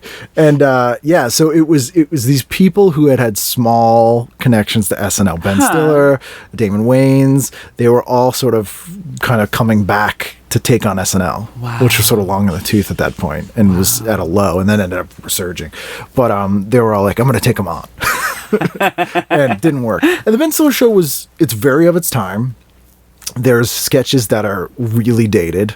There's one called The Grungies. That's like a grunge band, monkeys, like that kind of stuff. There's one where, because the Soviet Union fell, he does Yakov Smirnoff's last stand. And it's him doing stand-up for the last time and none of his jokes work because there's no Soviet Union. I think I'm trying to understand. Okay, so we now know Ben Stiller to be like Noah Baumbach. That's the guy, right? Yeah. That's like the mumble films. Yep. The mumbling films. And then Zoolander. Like, so what was Ben Stiller then? So like the picture in that, he's like a cool leather jacket guy. Cool leather jacket with black. I don't get what that is about. He was sort of Hollywood royalty because his parents are Ann Muir and Jerry Stiller, who were a very famous comedy duo, and so he was sort of Hollywood royalty in that respect. Yeah, he had an MTV show for a while called The Ben Stiller Show, which was the same format as the Just Say Julie show. He could kind of do sketches and whatever he wants. And it was like kind of a weird room, like cool things. Yeah, okay. And so Fox was really trying to brand themselves as the youth show, so they grabbed him. And he was sort of tapped in early to the LA alt comedy scene, which wasn't really a thing yet. Yeah. But it was everyone who was hanging out with. Like Janine Garofalo. Judd Apatow was a writer on the show. Yeah. He was good friends with Ben Stiller. Bob Odenkirk, who had left SNL. He met Bob Odenkirk on SNL. And Bob Odenkirk left SNL, was a cast member on the Ben Stiller show. They had another guy whose name I can't remember that was in Cross Comedy with David Cross at the old Catch a Rising Star in Harvard Square. And they were like, we need some writers. And he said, this guy, David Cross, was great. Oh, shut up. Called Cross. He had just graduated from Emerson. He drove out to LA with John Ennis and was a writer and cast member in the last 2 episodes of the Ben Stiller show. That's what got him out there. That's how he met Bob Odenkirk when they started doing Mr. Show. But yeah, it was Andy Dick, like all these people that were just sort of floating around this weird, what became the sort of LA comedy, alt comedy scene. So he had a little more juice and a little more ins because of his pedigree, his lineage. So he was sort of a frontman, but he'd been in a couple movies before then as dramatic roles. He played the villain in the John Cusack movie Hot Pursuit. He was in the movie Fresh Horses with Molly Ringwald, which was Molly Ringwald's like sexy, Tennessee Williams style for the 80s. So this was before Reality Bites? Yes. Yeah. And Reality Bites was right after the Ben Stiller show. So Ben Stiller show got canceled. It won an Emmy. Dana Gould, he was a writer on the Ben Stiller show. And a cast member. But yeah, it was very beloved by the people who watched it, but not a lot of people watched it. And Reality Bites sort of grew out of the Ben Stiller show. Got it. That's where he met Janine and they became good friends. And it's very strange. Interesting. Like, so he was doing so he's like royalty and then he's doing this dramatic stuff. The Molly Ringwald movie sounds hilarious. Yeah, Fresh Horses. You gotta see Fresh Horses. Fresh Horses is ripe to be a cult movie. Like, I don't know why more. Like, that should be a midnight movie that everyone watches. Fresh Horses. Just me. Nice. He's like the bad boy romantic lead in it, which it's weird. That's really weird. Yeah. And then the cable guy kind of killed his career for a while. Yeah, that was a really, really scary movie. Yeah, but is terrifying, and it's supposed to be. Yeah. We could keep talking about that. Sorry, I just got really quiet because you usually brought me back. Yes, what else you got on there? No, I got nothing else. Nothing else on Sunday? What do we? Ben Stiller show on that's so freaking hilarious. Yeah, well, Fox was built around Sunday nights. Fox Sunday nights was their hit night. So if I'm giving you a ton of boring information. No. Sorry, my brow is furrowed because I'm super interested. Fox rolled out in an interesting way. So Fox became the fourth network by being what they called a weekend network. And so it was a cobbled together, not a real network. They basically bought Sunday nights on UHF stations all across the country. And so for that one night, it would be Fox. And then when that started doing well, they'd go Saturday night. And then they slowly took over the week. Wow. So Sunday was their linchpin night. And when they first came out in 1987, they had America's Most Wanted, Married with Children, a show called Werewolf that they put all their money into as their big hit show, which was a huge bomb, and 21 Jump Street. Yeah. And so Sundays were their night. The Simpsons was on Sundays. They were like, this is, for whatever reason, Sunday nights work for us. So we're going to launch the new shows on Sundays. Wow. So they really pushed what they were really wanted to do well on Sunday nights. And they failed miserably. They just failed. Yeah. I mean, I didn't really watch TV on Mondays, so I was like, we can skip Monday. And the shows were kind of crappy. They were. Like, let's talk about some of them if you have. But I just was looking, I was like, Ken, they're not really good. They really weren't. And part of that was the 80s thing. I do want to mention two things about Fox Sunday. A show called Flying Blind was on with Taylor Leone. It was the first show I love that she her. did. She's great on it. It was a fun show. It was really funny and clever, and people hated it, and I loved it. And maybe the second worst show Fox ever aired, a show called Whoops. You familiar with this show? No. I'll read what TV Guide writes as the premise because I don't like the title of the show. Oh, you'll like it even less when I tell you what the premise is. What do you think the premise is based on that title? I think my issue is like, because I feel like I scanned it quickly and I got mad. But it feels like they want to be a prank show, but it's not a prank show. And when I hear, is there an actual exclamation point? Yes. Yeah, that makes me angry. So like, I just don't like it. I wouldn't call this a prank show. Okay. One fateful day, there's this little mishap with nuclear weapons. It destroys mankind, except for a teacher who survives because he's driving a Volvo, which is the safest car, and 5 others, an obnoxious stock analyst, a homeless prankster, a feminist, and a doctor who happens to be the last black man alive, a dizzy manicurist, and it's Gilligan's Island with Fallout, but with brains. Let me see that. Who is in this? Character actors that you've seen in things, but nobody really of note. They have a Thanksgiving episode about a giant mutated turkey. It's bad. It's real bad. It's real bad. Goodness. But Flying Blind was great. But yeah, Monday nights were super weak because for years in the 80s, CBS Monday night I love that night. It was Newhart, Kate and Allie, Designing Women, Murphy Brown. It was just such a great night of TV. I loved it. And all those shows hold up. I rewatch them all the time. Great. They're great. I love Designing Women. But they'd all ended, more or less. I think Designing Women might have been out last year. Yeah. So they were really trying to rebuild from scratch. And the first show that they greenlit was called Hearts of Fire. And it was created by Linda Bloodworth Thomason, who did Designing Women and Evening Shade. And they had Marky Post, because Night Court had just ended. They had John Marky. Ritter, who was sort of TV royalty. Yep. And they were like political. I think they were... So she's a press secretary and he's a reporter. So it was all in DC. It was like a sort of a DC's Murphy hard Brown. to make fun. Yeah, and it was between Evening Shade and Murphy Brown. It lasted 4 or 5 seasons. Billy Bob Thornton was on it. It was one of the first things he did. Okay. But it just didn't... Likeable cast. I just didn't... Yeah. I don't know why. It just didn't hit. I never liked it. And then a show called Love and War, which was Susan Day right after LA Law had ended. Jay Thomas. And it's like a divorce couple. Like, it's just... Nothing. Like you're not even finishing the synopsis. And those are the new shows. They're Divorce just like... couple, ... Yeah. No, nothing. Yeah. So I think you're correct. But Tuesday night, I think I know what you want to hear. I mean, we got to talk about Hanging with Mr. Cooper. Yeah. I'm gonna be honest. I don't remember what the show is about, but I know that I enjoyed it. So it's ex stand-up comic Mark Curry is a ex basketball player who gets injured, so he becomes a teacher. And he can only get an apartment with these 2 women. So it was kind of like Three's Company mixed with Head of the Class. Okay, so Black, Three's Company. Mark Curry was just unusually funny.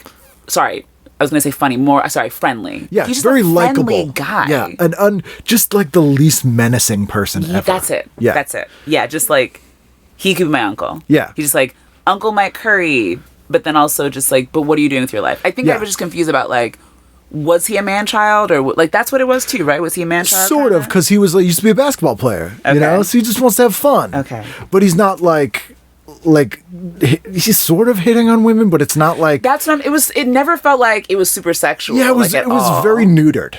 It's a very ABC show. Tuesday night, ABC. Curry plays a basketball flop who comes back to the hood as a substitute teacher at his old school.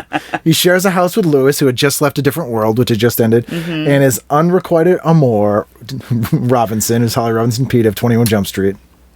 Strong comedy cast. Weak point. Butts are butts. Butts are the butts of too many jokes. That's what they say. Yeah, so they're... So it was a black show. Yeah. It was trying to be real black, but no, let me not hate. That was a good show. So why are they hating on it? They just think it's weak. They say it's got a great time slot and no competition, so it's bound to do well. Whether it really deserves to do well or not is a different story. Oh my God. So far, the leads are better than the writing. So actually, kind of, they like the leads, and they're like, they should be writing better for them. Same. So the writer's room was like, eh. Yeah, which they did do. Like the show lasted, I think, 6 seasons. Yeah, and was good. Like once they figured out what their show was. Like I need to revisit it, but Holly Robinson Pete, they first had her as like just not like a Jack Kay character, but like a caricature. She was like the sexy, and then they were like, oh, she's as an actress, like she's better than that and is funny, and they started writing her as kind of like a neurotic weirdo and just like a lot more depth to the character. Well, it worked, and actually have we created something new? But like the black female neurotic is also, it's been carried over into a lot of UPN shows. Yes. Yeah. So she kind of set the tone, I feel like. I think now that you mention that, Hanging with Mr. Cooper kind of is the blueprint for like most of the WB shows. And now some BET sitcoms. Yeah. Or some sitcoms on TV One. I mean, I watch it and I'm like, oh, that's the black neurotic character. That's her sassy black friend. Or Living Single. That was the other big one. Oh. So many things were Living Single. And I always say Friends is a Living Single ripoff. And Living Single was the season before. It's a better show.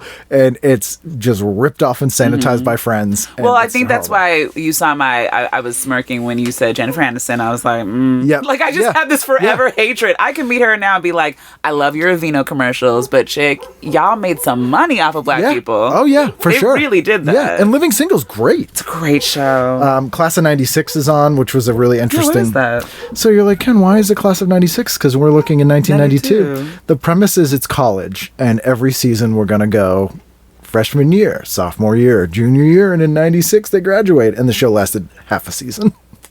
It was a drama. They wanted to be like 90210 and Melrose Place, and it's just bad. Just bad. I don't like it. Anything else on Tuesday? Nothing on Tuesday. I know what I want to talk about on Wednesday. What do you got Wednesday? We got to talk about Mad About You. Yeah, love it. That is a great show. I put it in my top 3 90s shows. Way better than Seinfeld. So much better. Again, because it's so well written and great cast. Well, so they're saying in that little description, it's like it's Seinfeld for married folks, which is interesting. TV Guide, I don't know why they. Interesting quotes. I feel like that's them saying it's Jewy. Oh my gosh. Whoa. I feel like that's their coded, it's Jewy. Because Paul Reiser does have that like New York, because Seinfeld's such a New York Jewish show. Yes. So that, to me, that just reads them going, it's like Jewy for married people. Oh my God. TV Guide. I love that show because when I finish watching it, I always... Okay, actually, it had a really great opening sequence. Yeah. Title sequence. Paul Reiser wrote the song. He did? Yep. Okay, then maybe I just love Paul Reiser. He's a classical pianist. He plays it too. Yeah. I like that show a lot. I loved it. I actually felt like, because I'm really, sorry, your question earlier about like, what did you see in these shows? Did you identify? Of course I was not married when I was in the 90s. I love that show. I love that relationship. It just really spoke to me. And they were so respectful of each other. They were obviously attracted to each other still. But they would fight. But it felt like, but it's going to be okay. Yeah. And I like that model of marriage. It really like appealed to me. They would, again, they would give each other crap and like a way that like people who love each other do. Yeah. Like it wasn't like, because you get the shows now, or you get a show like Marriage Show where it's like, I hate my wife, I'd love to kill her. And like, you're like, what? Or the show that's just like, you know, hot girl, fat guy, where you're like, they're the least, they're not a couple at all. Like, yeah, they seemed like a real couple. Yes, that's what it was. And the thing I love too was, they're a couple when you meet them. It's not an origin story. And in later seasons, they do flashback episodes Those about are good. like when they met or Yeah. the first. That was brilliant. And it was the first show I remember doing that. And it added this depth to the show. Yeah. That was, and the supporting cast was great. It's just, it's so, their Thanksgiving episode, Giblets for Murray, is maybe one of my favorite Thanksgiving episodes. I don't remember that one. It's hilarious and it's insane and it's like a French farce, but it's just great. Where can I go back? Who's streaming it now? Or I think it's streaming on Netflix. God forbid. They're all on DVD, but it's so good though. Nice. It's so good. I'm gonna go back. Yeah, Like when I like came across that, I just got. Yeah. I don't know, something in my spirit just got all happy again. I was like, I really love Mad About You. And it's, the dialogue is so fast and it's classic and timeless and Yeah. doesn't feel dated. Well, you know what? I know what show got me angry because I feel like they were trying to do that was Dharma and Greg. Yeah. Because Dharma and Greg, I just hate that show. Yeah. Because it was forced. So like, she's a hippie. Yeah. He's too uptight. Her parents are crazy. Yeah. I hated that show too. And I really like Jenna Elfman. She was in a That's show. the thing. She's great. Yeah. Did you ever see Townies? Never got to see it. Molly Ringwald, Jenna Elfman, takes place in Gloucester, and it was great. Bill Burr, Sienna up. Gould wrote on it, and it was right before Dharma and Greg, and it's just about like working class people in Gloucester. And Jenna Elfman's so good in it. I can only imagine. She's like this, like, they work at a restaurant. She's a waitress, and she's like a little bit trampy, but like it's just really great, and it's funny and sad, and it's love it. Anything else you have on there? Delta is premiering that night. Yeah, what is that? Delta Burke had left Designing Women because there was a big shakeup there, and so this was her attempt to have her own show. And Delta leaves her crumb of a husband and heads to Nashville to become a country singing star. But instead she waits tables.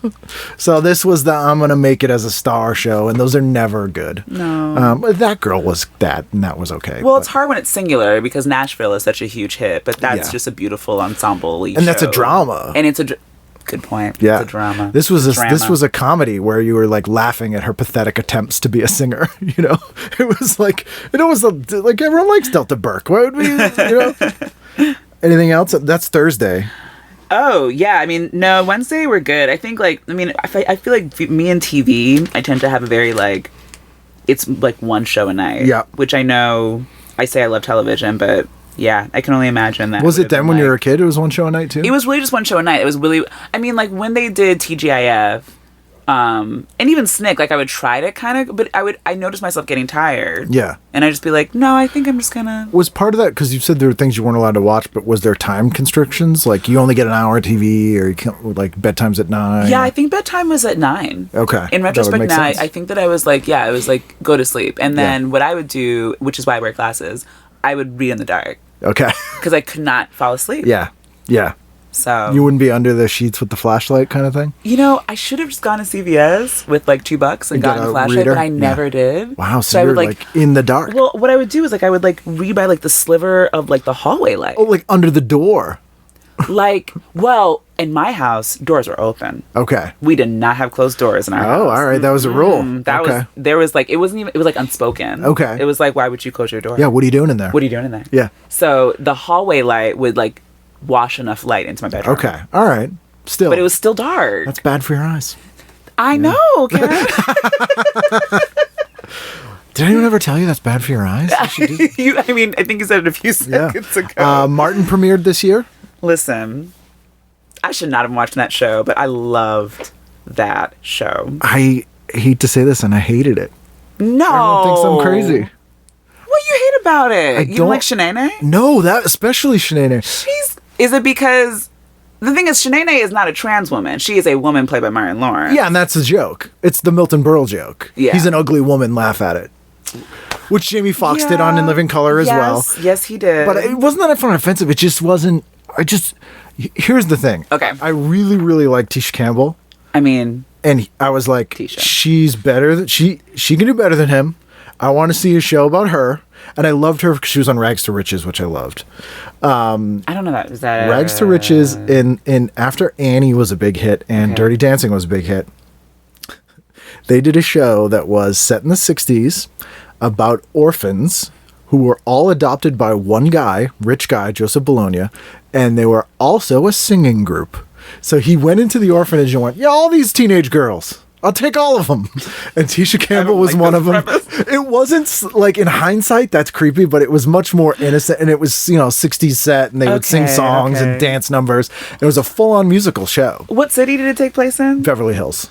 Huh. Yeah, they learned to live in Beverly Hills. And Tisha Campbell was one of them. She was like the one where all the girls actually on that show were good, but she was the one where you're like, oh yeah, that one's gonna be a star. Like, she's got a thing, you know. Tisha Campbell is such an interesting woman. Okay, so current day, like, she and her husband, like, super broke, which is fascinating to me, because I have just, like, especially since I'm certainly not at a level of, like, wealth. Yeah. But when I see rich black people become poor, I get really upset because I feel like somewhere along the way there was no net. Yeah. Like they didn't have, like, the right accountant, or maybe, like, somebody who's handling them. Like, that freaks me out. MC Hammer is the most tragic. I mean, it's a great. And again, like, we have those examples. Yeah. So that frustrates me. But then when I think of her just as, like, a human performative woman, I mean, she can sing. She's gorgeous. Yeah. Spike Lee used her and stuff. And then, like, she was in House Party. Like, she has this varied career. And I think Martin is, for me, it is part of that, right? It's kind of like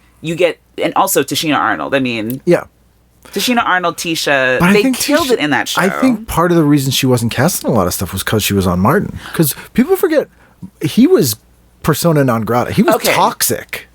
And that is what, in retrospect, I'll be honest, I know I don't watch the show anymore. But I still do watch the Shanae stuff between Shanae and Tisha's character for some reason, because it's just dumb. It's funny dumb. It's just funny. Yeah. And it's like, it's funny, right? I found the show too goofy. But Martin Lawrence is he wore on me, you know? And as I got older, I realized that Is it the way he yelled at her? Yeah, he just was an asshole. And he wasn't, they weren't married, right? They were just, like, living together. And I wasn't pulling for him. And I didn't like him. Yeah. And so I'm like, I can't watch the show. I don't like the main character. And, you know, in seeing, he managed to somehow taint everyone that was on that show with him, while he got out clean somehow and ended up getting a couple of other chances at I will say, you're right. I think Tashina, everybody hates Chris. And again, I'm not trying to say I understand her career completely, but Tashina Arnold, I feel like she is fine now. Yeah. But Tisha is not. But that was, between Martin ending and Everybody Hates Chris, that was a long time. 15 years, you know?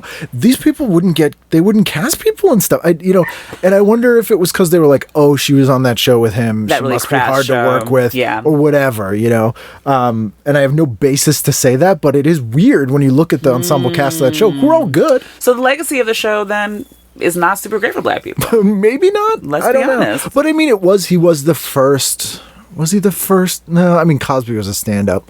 But he was the first guy to come up in that Def Comedy Jam world. Which is a big deal. To have a mainstream comedy and that's show. That is a big deal. Mm-hmm. Yeah. That's a huge deal. But then, like, I watched a show like Bernie Mac Show, and that's one of my favorite sitcoms. Bernie Mac Show is classic. It's a sweet... I actually cry now watching it. It's so sweet. He is an unlikable character on the surface because he's so mean, but he loves those kids.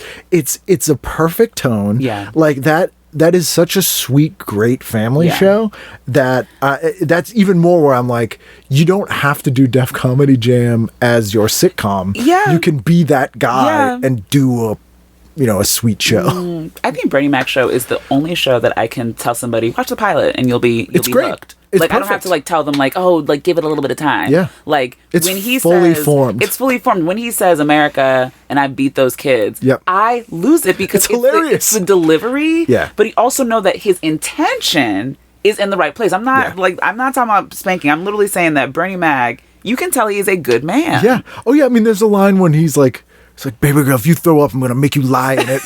Like, it's the weirdest thing. It's the weirdest Henry, threat. I'm going to watch that show tonight. It's so great. I'm, like, sad again because when he passed, to this day, I struggle with him passing. Did you see that documentary about him? No. Oh, it's great. With him, like, about his wife? Or is about his whole life and his career and his wife. And you're like, he was just a really good dude.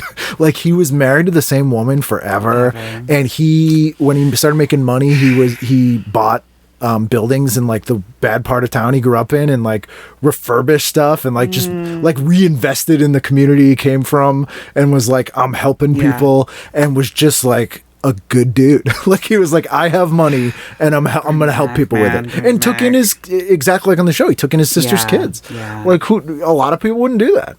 And it's just, that show is great. And I don't, not that I would compare him to Martin Lawrence, but I never liked Martin Lawrence. No, I think if we're talking about feelings, there are very clear after effects from watching the Bernie Mac show versus watching Marianne. Yes. Yeah. Martin was like In Living Color. It was sort of a crass style of humor that was probably very reflective of the time and place in society that was being beamed into mainstream white America for the first time, who really were the people who made that show a hit, for whatever weird reason they loved it. Because it was like, I think to a lot of people, like people I grew up with, they were like, it's like Dirty Fresh Prince. It's Shanae. Yeah.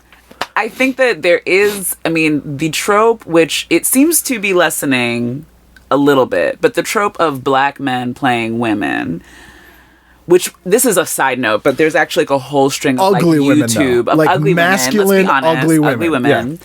Yeah. There's a whole strain of like Vine, rest in peace, and YouTube and Instagram comedy stars that are black and male to this day portray women in very disgusting ways. Yeah. But people consume it. So there's something there.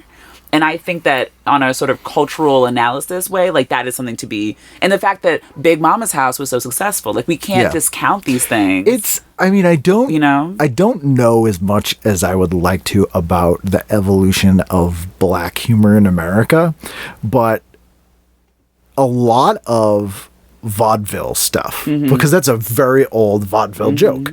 The sort of guy dressed up as an obvious ugly woman. So it's like classically American. It's a classically American vaudeville joke. Okay. And when the sort of Chitlin circuit, which didn't go away when vaudeville did, because a lot of those people got mainstreamed, and it hung around a lot longer. Yeah. And I wonder if some of that stuff comes out of that world that was around into the 80s. Yeah.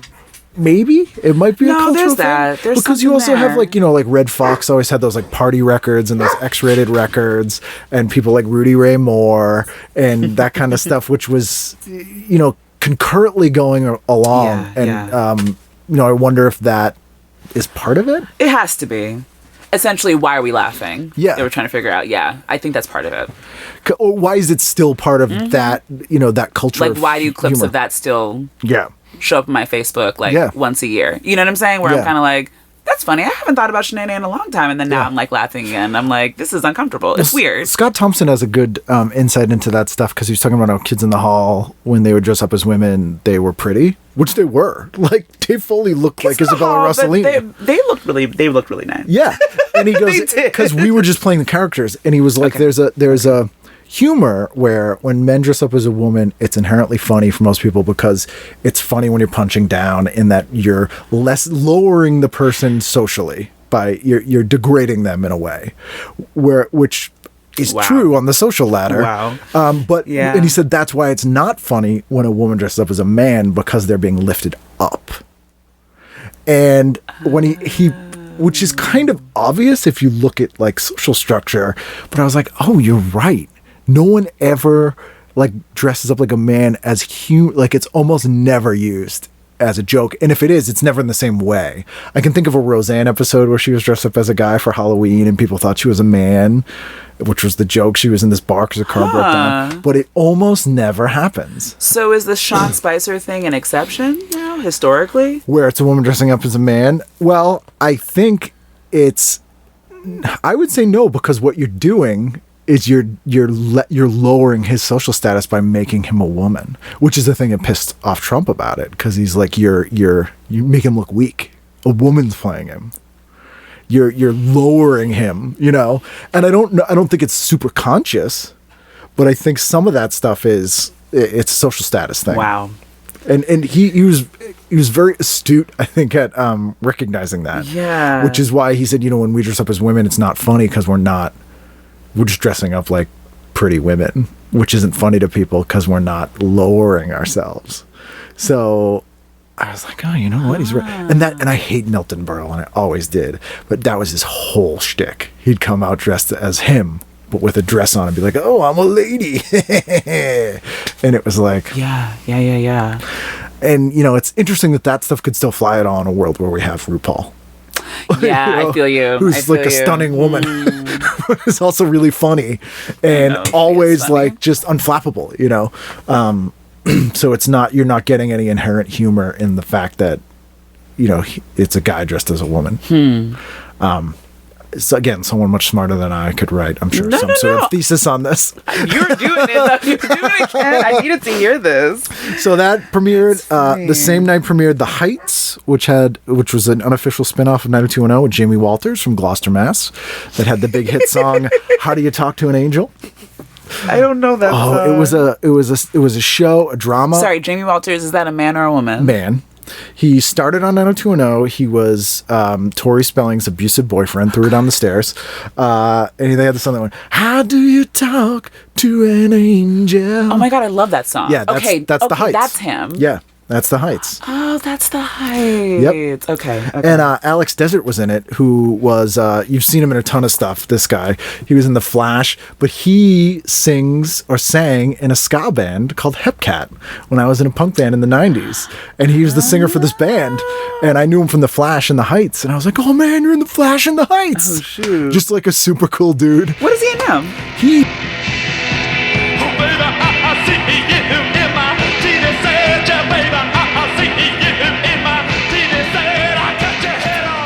What happened? What happened, Ken, you're saying?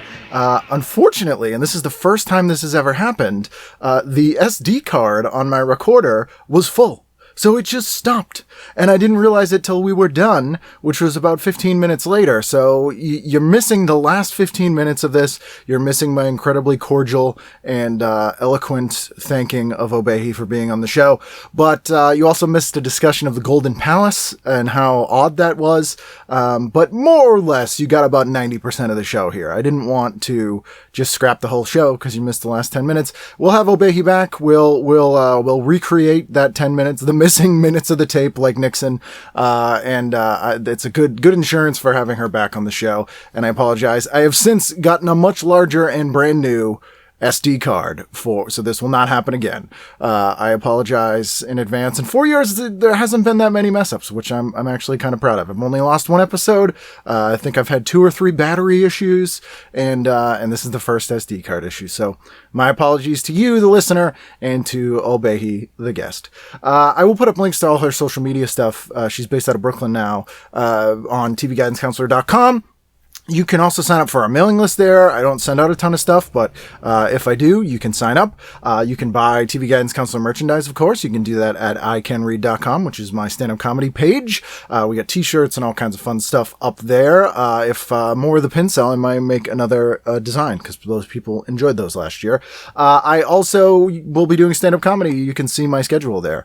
And you can email me at tvguidancecounselor@gmail.com or at ken@icanread.com. As forementioned. We are on Facebook. You can just search TV Guidance Counselor. We're on Twitter at TV Guidance and on Instagram at TV Guidance. That's new. I'm also on Instagram and Twitter at Kenneth W. Reed. But if you just want to follow the show, it's just at TV Guidance. Anyway, we'll have a brand new episode next Wednesday. So please join us then, and I'll see you then on a brand new edition of TV Guidance Counselor. And if I say no, oh, Obehi, oh, America, she's here.